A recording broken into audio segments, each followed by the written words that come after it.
everybody, it's Rebecca here at Weir Mermaids, and I'm here with my June wrap-up. I have read 5 books this month, which is average. However, it's also the first month of summer break for me, so it's kind of slow.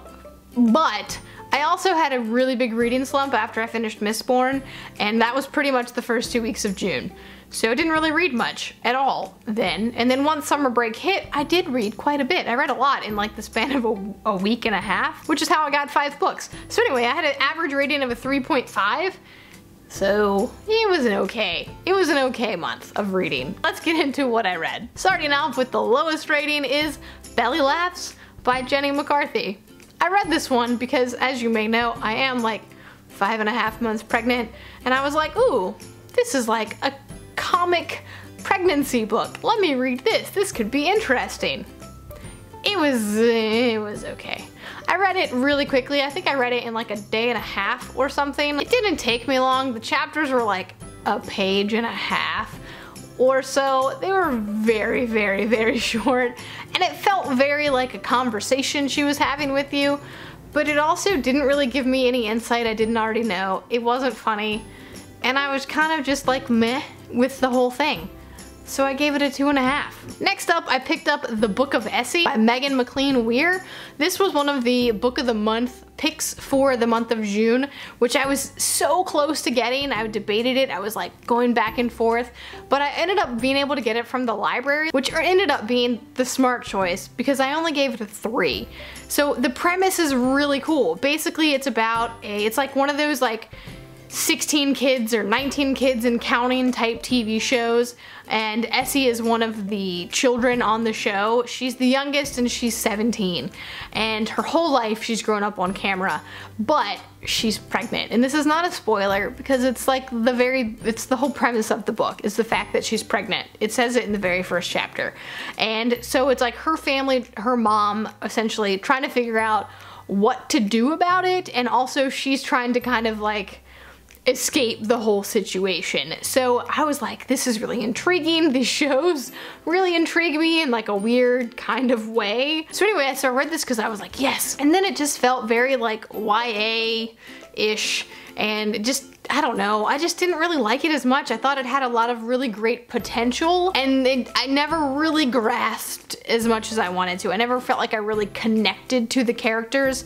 It does shift POV between 3 different ones, and so I just was like kind of meh with the whole thing. I thought the concept sounded cooler than the execution, so 3. My other 3-star read was also a former Book of the Month pick that I decided to pick up from the library, which was The Mars Room by Rachel Kushner, which is about a woman who goes to prison for 2 consecutive life sentences because she, well, I don't want to give it away what she did because it kind of takes, you can kind of figure it out, but I don't want to give it away. So anyway, so she goes to prison, and it's kind of her experience there, and it kind of discusses the problem with prisons in America right now and the sentencing and stuff like that, because she is like, she has a reason for what she does, and that reason is never really like it never really comes to light in court. They just kind of dismissed it like, well, it didn't matter that day.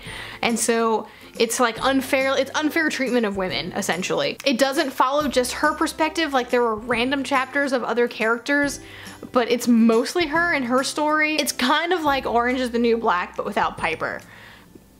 Only not as like dramatic as the show, because the show can be really cool with some of the side characters. It's very realistic in that sense. It's very gritty, but I just didn't really enjoy it that much. Like it was kind of another meh for me. Like it was there, I read it, I was like, ooh, cool, woman in prison, but I didn't really feel like it was a story so much. It's just like, oh, this happened and then this happened. I wanted more, I think, to bring it together, and it felt very just snippets. It felt like snippets, and I wanted it to be more cohesive. Next up, I finished The Anomaly by Rutger, which was the other choice for this month's Book of the Month that I was like this close to picking, but ended up not and got it from the library instead. But this one was a lot better than the Book of Essie. I ended up giving this one a 4 out of 5 stars, and it's basically Lara Croft or Tomb Raider meets Indiana Jones with like paranormal, weird, like civilization history in there. It's really cool. It's basically, there's this guy and he has a YouTube channel. which I connected to, obviously.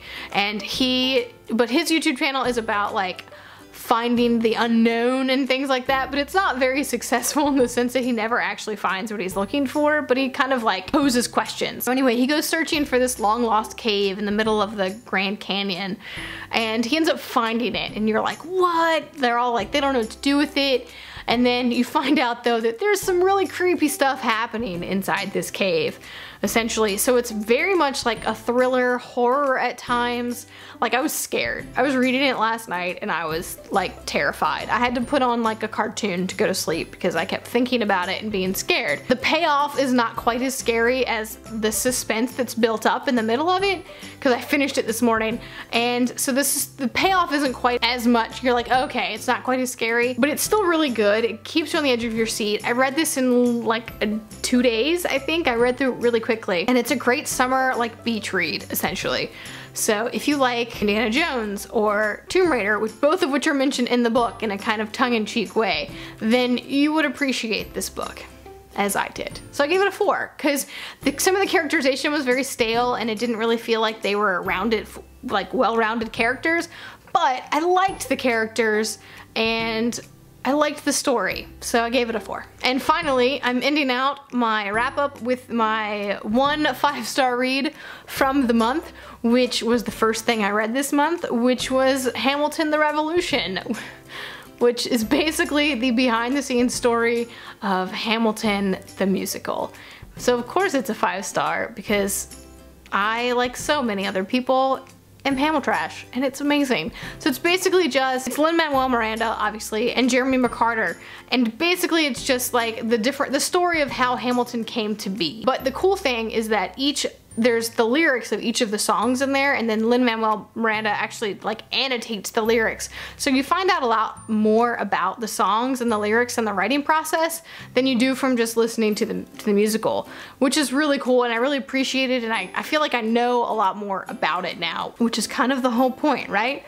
So I am going to see Hamilton in August and in DC, and I'm very excited about this. So it's kind of like me getting really excited and prepping for it, even though I have 2 months still till that happens. But anyway, so if you like Hamilton, I recommend reading this. Like, I was on the edge for a while, and it was in my Amazon cart for like probably a month before I finally pulled the trigger, and I'm so glad I did. It was well worth it. Well, that is it for my June wrap up. Only 5 things, but July should be a heavy hitter. If you have not already seen my TBR for July for the Magical Readathon Owls edition, then you should go check that out and let me know your thoughts on that. But as far as this goes, let me know if you've read any of these, or if you want to read any of these now that I have mentioned them, or whatever. Let's continue the conversation in the comments. And that's it for me today. I'll see you next time.